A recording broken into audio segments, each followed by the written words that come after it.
In my last podcast, I discussed the problem of great thinkers in a time of crisis. But now I want to bring our attention to our modern world. In 2025, we live in a world not very different from the two ages that Thomas Aquinas and Augustine experienced. We live in a very special world these days. On one hand, we do have a lot of material possessions, such as a smartphone, very fashionable clothing because they are very cheap.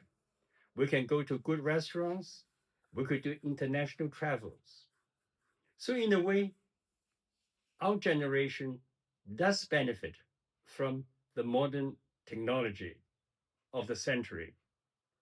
Yet, on a deeper or higher level, we're actually poorer than our parents.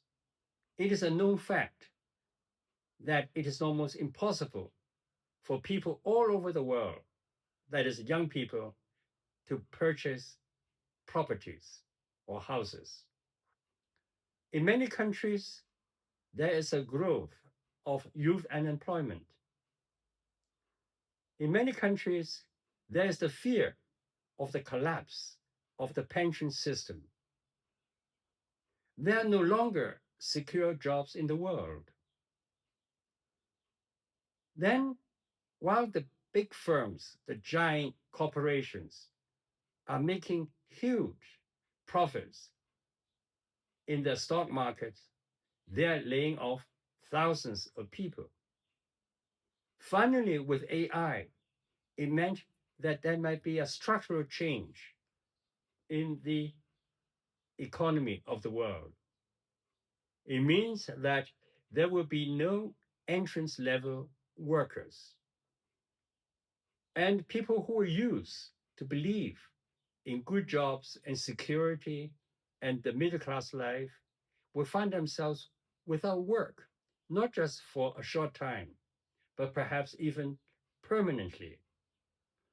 I'm not here to solve the economic problems of the world because I'm not in a position, I'm just a retired professor, and I have very limited means.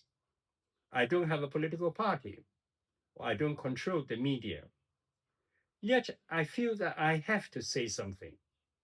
Why? Because although the leaders of the Catholic Church, the Pope, for example, have been very vocal in identifying the problems of the modern world.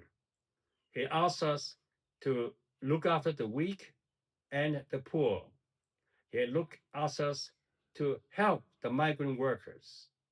He asks us to think of the environmental problems of our world, and many similar things that you must have heard in many of his proclamations. Yet I must point out there is a problem, even with all the good teachings of the popes. The problem is they might appear to be ineffective or vague. Take one very important example in history. In the time of the Second World War, when there was the Holocaust, the Pope did know of the killing of the Jews. And yet the Pope couldn't do anything because if he were to attack Hitler, it would just make things worse. So, in a way, he can say wonderful things, and I think they are all true. Yet the problem is they are, in a way, quite impractical or vague because during the Second World War, 6 million Jews were killed.